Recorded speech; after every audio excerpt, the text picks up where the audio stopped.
I got an email the other day from one of the buyers who said, I'd like to come into the zoning office and talk about the second home that I'm going to build in Atlantic City.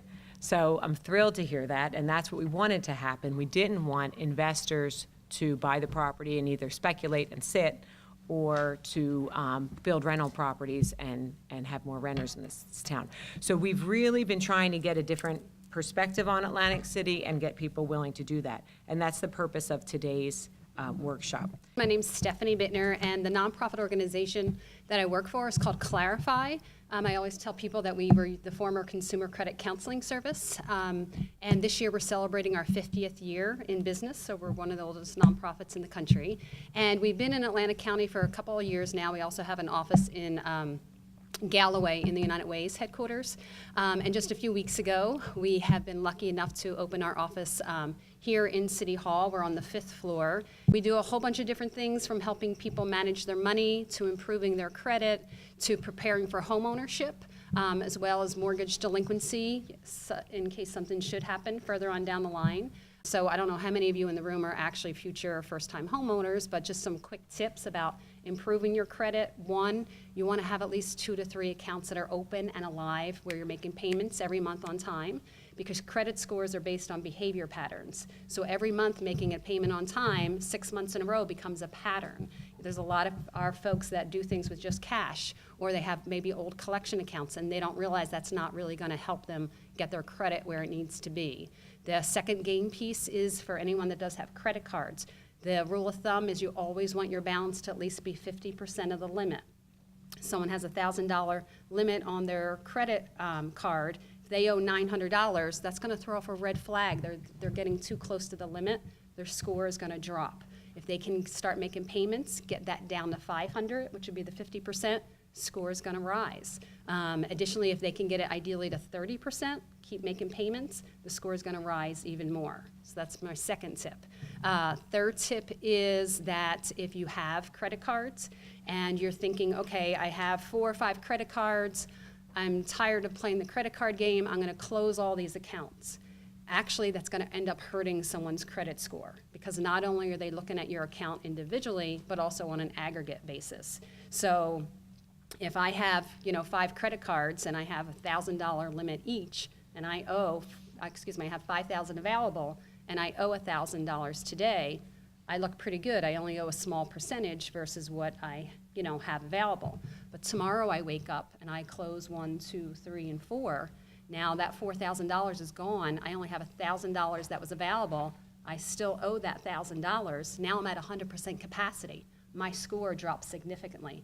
I don't owe $1 more than I did yesterday, but just because I closed all those accounts. Take advantage of the service. We are doing that using our Community Development Block Grant funds, okay? So it's grant money that we decided to prioritize for this, because we want the residents of Atlantic City to have financial empowerment and independence and have the ability to buy a home, rent a home, open a business, and be successful. It's very difficult to get people in Atlantic City to qualify for the rental housing, and this was affordable rental housing, because their credit scores weren't where they needed to be. And that was such a disappointment for us, because we wanted to make sure Atlantic City residents got into those units. So, and we ended up, it all worked out, but the first development that opened only had about 60% Atlantic City residents. We've created a team of people that are working on housing issues. We have the CRDA, the Improvement Authority, the city, the Housing Authority. We're combining our resources, meeting every other week, specifically to figure out how we can grow home ownership, remove blighted housing in neighborhoods, and also help deal with the foreclosure crisis. Currently, we have a home ownership program, as does the city. That home ownership program has specific income limits. So a household has to have a minimum income of $25,000, and then you have to meet the regular HUD limits for your particular family size. During the air show, during Labor Day, during Miss America, and put the idea out there that, hey, maybe you could live here. Maybe you could have a second home here. We're going to do a campaign that says, on the expressway, that says, if you owned a home in Atlantic City, you'd be at the beach already. I'll give you some highlights about the program. Program doesn't have an income criteria, much like the city-ran program. can have an income up to $100,000. We assist you with up to 10% of the purchase price as your down payment and up to $5,000 in closing. Maximum assistance that we can assist you with is $30,000. When you sell your home someday, the money gets paid back to the program so that we can assist additional homeowners going forward. But you make no payments on it as you're going or staying. The city has a first-time homebuyer program, had it at least 20 years. It's funded with their community development block grant funds, which are funds that come from the federal government to assist low and moderate income homeowners, renters, citizens, residents, and, work on public facilities throughout the city. The funding that's provided is if the house costs more than $100,000, you can get up to $20,000 to go for down payment and closing cost assistance. There will be a lien put on your property, but it's only for 10 years if the house costs more than $100,000, and it's forgiven over the course of those 10 years, so that if you were to sell after 10 years, the whole mortgage would just be discharged. If the house is less than $100,000, the maximum available is $10,000, and the lien is only for 5 years, so it is cut in half. To address the quality of life issues in Atlantic City, we felt there were several things we needed to do. One was to establish an abandoned property list, also to develop a foreclosure list with a foreclosure registration program. And the last piece we just introduced this past week was an excessive use of services ordinance. So all three of these things we think can help improve the general overall neighborhoods of the city. Sent out our various code enforcement people, including Clint, to walk and drive through the neighborhoods to determine what we called abandoned properties. Now, that means it had to be vacant for at least 6 months, in need of rehabilitation. Construction could have started and stopped, at least 1/4 of property taxes in arrears, and also if it's a nuisance property to the neighborhoods, fire hazard, health hazard, something that would bring down the quality of life to those neighborhoods.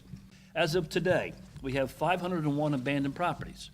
And I'll give you a by-ward breakdown. The first ward has 93.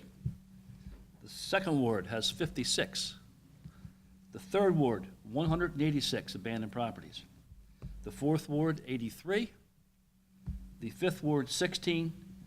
And the sixth ward, 69 abandoned properties. Okay, so it's very significant.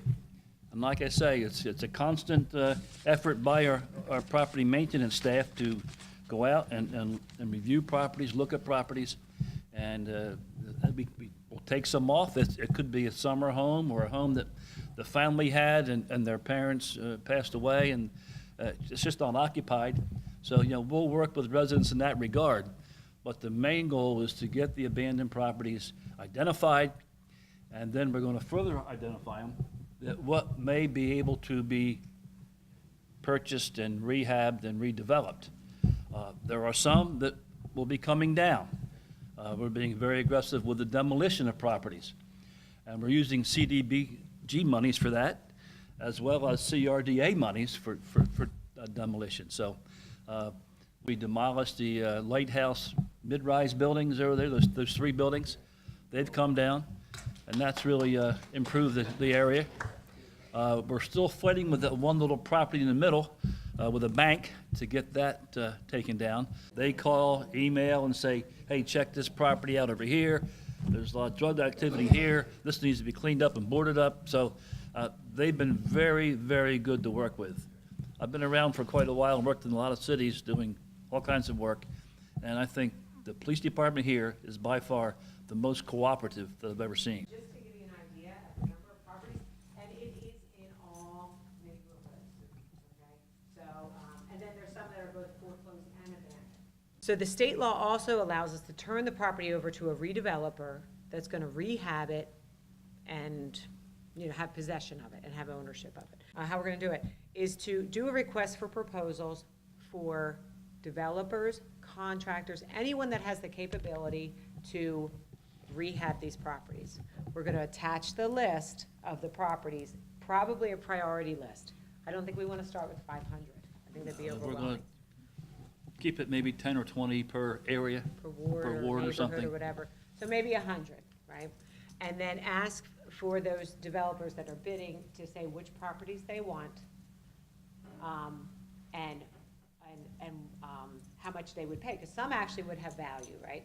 And the owner, by the way, the owner that walked away or in arrears, whoever the owner is, does have to be compensated for the fair market value. But under this state law, the cost of rehab or demolition gets subtracted out of the appraised value. So the whole point of this is to take these abandoned properties and make them be useful, right? So you have to be able to commit to that. And if you can't or you don't meet that requirement, then the city takes it back. I have a property on 707 North Michigan Avenue. Now, that's a duplex, and I'm looking for a person to move into it, live in one section, live in one of them, and rent the other one out, so that they can have some income for themselves. That's paying their mortgage for the next 30 years.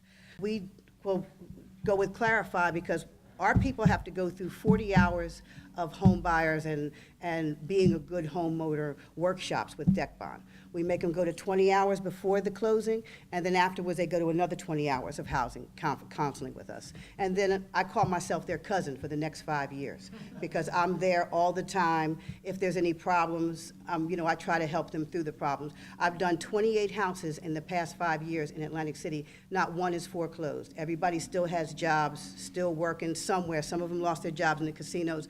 But when I take them through what used to be consumer credit counseling, a realtor will sell you a house at the top of your income, the top, very top, and make a person house poor. I want people to go through the credit counseling agency because I want my home buyers to still be able to take their kids on a vacation once a year, maybe buy a new car in 3 to 5 years. I also bump up my construction a little bit because I don't want a person, if you use basic contractor carpet, that's wearing out in a few years. And a low-income person doesn't have money to put new carpet in, buy a new hot water heater. And I raise the houses above the flood elevation level.